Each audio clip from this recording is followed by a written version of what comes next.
Taa'imne kalalamu nagaa gooftaan taasisee tajaajilaluudha ati nu taasisee tajaajilaluudha Taa'imne kalalamu nagaa gooftaan taasisee tajaajilaluudha ati nu taasisee tajaajilaluudha.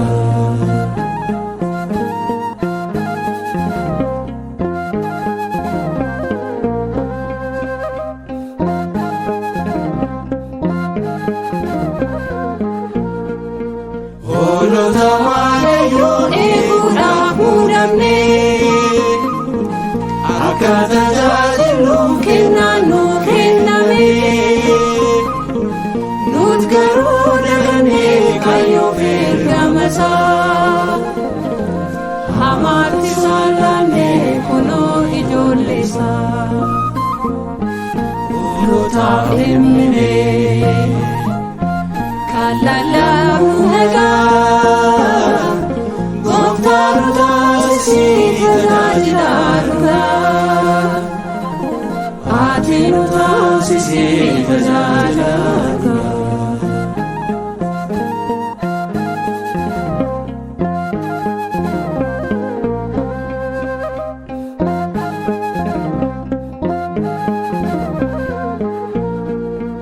Ayyaana gooftaatiin inni nurra jiru kan keenya kan ta'e tokkollee hin jiru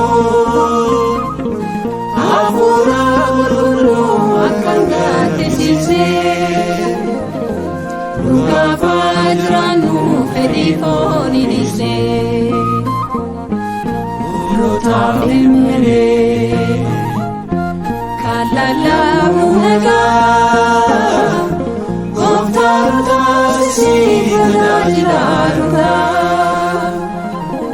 ati nu taasisee tajaajilaluudha.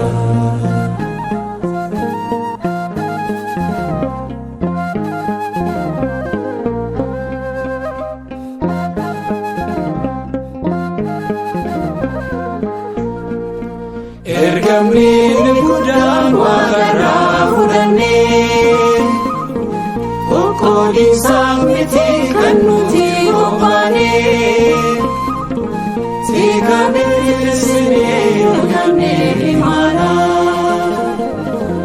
itti gaafatamnaa guyyaa numaa sanaa hoolota Taa'imne kalalamu nagaa gooftaan taasisee tajaajilaluudha ati nu taasisee tajaajilaluudha.